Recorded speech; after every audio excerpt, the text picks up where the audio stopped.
solemn duty to uplift and protect the welfare of our people by ensuring that this 2026 budget will be a million light years away from the controversial 2025 General Appropriations Act, tagged as the most corrupt, the most scandalous, and the most anomalous budget the Philippines has ever had in years.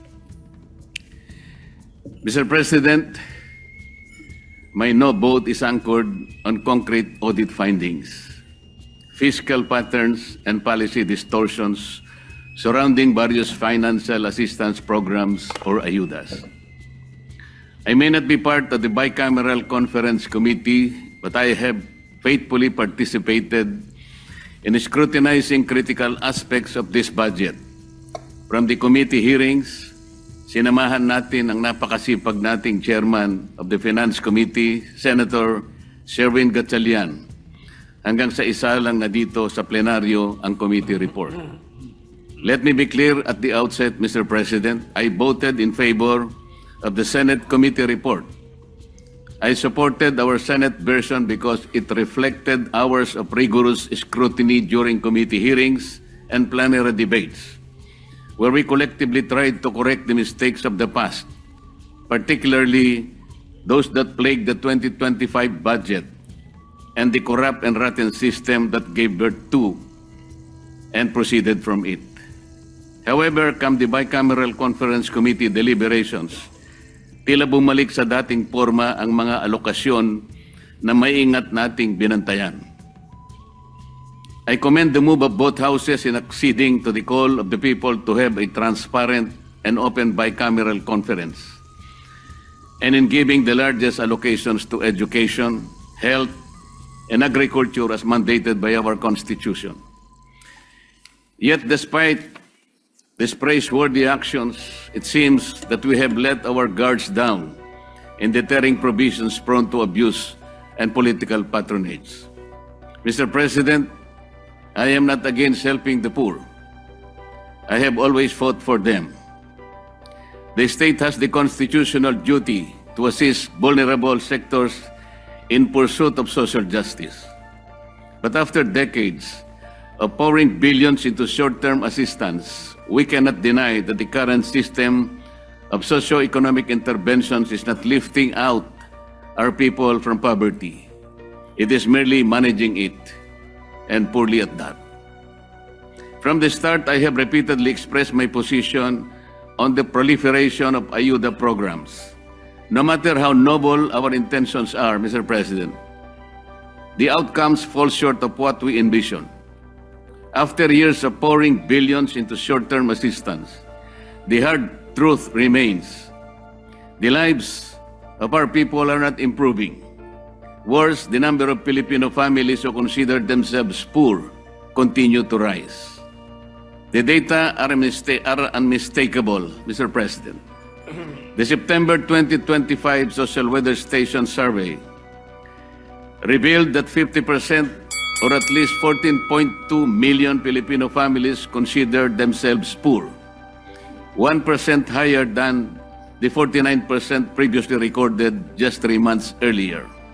In 2024, the annual average for self-rated poor families stood at 57%, while both 2023 and 2022, the average was 48%. Even more alarming, as of November 5, 2025, about 22% of Filipino families experience involuntary hunger, going hungry with nothing to eat, at least once in the past 3 months, the highest level recorded since 1998 outside the pandemic. Mr. President, these are not abstract statistics. These are lived realities. And they beg the question, if ayuda is working, why are more Filipinos continue to be hungry and poor today? AIX, MAIFIF, TUPAD, samutsari na ang naimbentong dagdag na listahan ng mga ayuda. Iba't ibang termino rin ang nagagamit. Ngunit patuloy lamang itong naabuso at nagagamit pampolitika. At hindi ito haka-haka lamang, Mr. President. Ang Commission on Audit na mismo ang nagsabi, noong 2024 COA Audit Report, binatikos ang 4.157 milyong AIX disbursements na inilabas kahit kulang ang mga dokumento. Ilang DSWD field officers din ang nag-ulat ng mababang utilization rates, non-compliance sa payment schedules at weak validation ng mga beneficiaries, creating serious risks of overestimated targets and improperly screened recipients. COA further reported a duplication between AIX and ACAP, allowing multiple availments by the same beneficiaries, assistance granted to above minimum wage earners and college students, repeated assistance within short periods from different offices, and the non-implementation of 168 out of 288 prior audit recommendations. Yet here we are again. The Bicameral Conference Committee has finished off with the greater budget for the AYUDA programs, including an additional 4.8 billion for AIX, bringing the total to 63.9 billion. A total of 22.44 billion for TUPAD, after the Senate has deliberately reduced it to 13.08 billion, or third reading from the House proposal of 21.03 billion. The revival of MyFIF at 56.6 billion, despite the Senate's earlier attempt to shift to zero balance billing to curb politically mediated medical assistance and push genuine universal healthcare reform. And the insertion of 10 billion for the presidential assistance to farmers and fisherfolk, despite its deliberate removal under the Senate committee report. These four AYUDA reforms or programs alone, now totaling 147.9 billion, are just among the many other discretionary assistance programs. The same pattern emerges in the restoration of unprogrammed appropriations. After initial assurances that these standby funds would be scaled back, the Bicameral Committee reversed its course and restored unprogrammed appropriations to 243.4 billion, even higher than the House-approved level, as far above the Senate's reduced version of 174.55 billion. This is recklessness. Mr. President, when we place massive increases in AYUDA and standby funds side by side, a troubling picture emerges. We are expanding both the soft channels of political patronage and the fiscal backdoors that allow them to be financed, all while claiming to pursue reform and discipline. This is impunity. Mr. President, other countries show us that assistance can be productive and empowering. Vietnam, for example, focuses on livelihood-enabling support, such as boats and fuel subsidies for fisherfolk, rather than endless cash handouts that foster dependency. Yet, in this bicameral report, we doubled down on unprogrammed funds and lump sum assistance instead of redirecting resources toward long-term solutions for food security, jobs, education, and healthcare systems. The Philippines can take it a notch higher by enhancing the implementation of our electricity lifeline rate. Senate Bill number 63, one of my priority bills, Mr. President, aims to exempt all households consuming 200 kilowatt hours of electricity or less. A median of about 1,750 pesos for 5.5 households will only cost the government an estimated 115 billion pesos per year. This provides for a more transparent and targeted assistance for qualified individuals. It should be pointed out that under the 2025 GAA alone, Sir President, 194 billion worth of AYUDA was set up for the beneficiaries of PORPIS, MAIP, AIX, TUPAD, and ACAP. Senate Bill 63 can lead the way for the re-evaluation of these programs in the future and hopes for lesser reliance on these unviable interventions. After deliberate consideration of this submitted bicameral conference committee report on the disagreeing provisions on House Bill 4058, it is with heavy heart that I cast my no vote, Mr. President. I hope that my good friend Senator Sherwin Gatchalian will find it in the goodness of his heart the reasons why I am objecting to this bicameral conference report.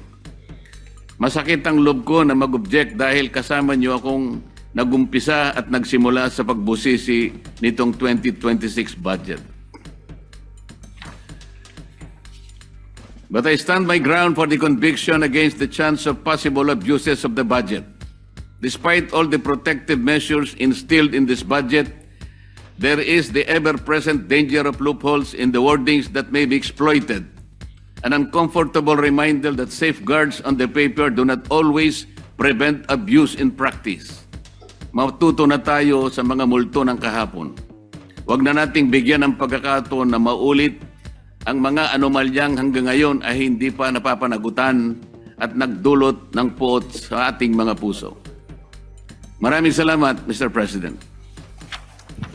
George the Leader. At ako po'y nagpapasalamat sa liderato sa pagsusulong ng mga inisyatiba para sa mas malinaw at transparent na proseso ng budget ngayong taon. Taos-puso rin po ako nagpapasalamat na naipasa ang aking mga isinulong na karagdagang pondo sa NCIP, NCMF at Supreme Court para sa pagtatatag ng mga karagdagang Sharia courts na malinaw na nagpapakita ng malasakit ng Kongreso sa mga sektor na ito ng lipunan. Gayunpaman, malinaw naman po na ako po ay nasa minorya. Kaya kami po, kasama na po si Senator Marcoleta, ay bumoboto ng no sa ratifikasyon ng BICAM report para sa House Bill number 4058 on General Appropriation Bill. Malaki po ang paggalang at tiwala ko sa aking mga kasamaan, ngunit meron lamang po akong mga punto na nais ihayag. Una po, sa aking pong pagtantya, ay meron pa rin pong mga hindi klarong alokasyon ng pondo, lalong-lalo na po sa ayuda. At ganun din po ang pagiging Manila-centric ng budget. Ngayon po, ang Mindanao ay nakakakuha lamang po ng 15% sa buong budget. Ikalawa, bagamat naipanalo po natin sa Senado ang kapakanan ng mga katutubo, ako po'y naniniwala na kulang pa rin ang pondo para sa sektor ng mga katutubong pamayanan na lagi pong pinagmumulan ng kaguluhan, ng rebelyon at terorismo. At panghuli, nitong nakaraang Pasko, Petsa 23, lumabas pong aligasyon na di umano'y nagkaroon ng insertion ang lahat ng mga senador sa 2025 National Expenditure Program. Ang isyong ito ay naging sentro ng malawakang talakayan at nagdulot ng kawalan ng tiwala ng publiko. Dapat po nating linawin na alinsunod sa ating konstitusyon, ang proseso ng budget ay nagsisimula sa executive.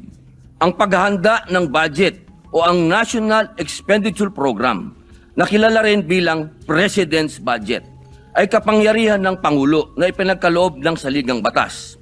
Ang tungkulin at kapangyarihan ng Kongreso na binubuo ng Kamara at Senado sa paggawa ng batas para sa budget ay nagsisimula lamang matapos isubmit ng Pangulo o ng Executive ang NEP sa Kongreso, kasunod ng kanyang State of the Nation Address. Malinaw po na pagdating sa NEP, wala po dapat pangingialam ang legislation, sapagkat ito ay pawang kapangyarihan ng sangay ng Executive.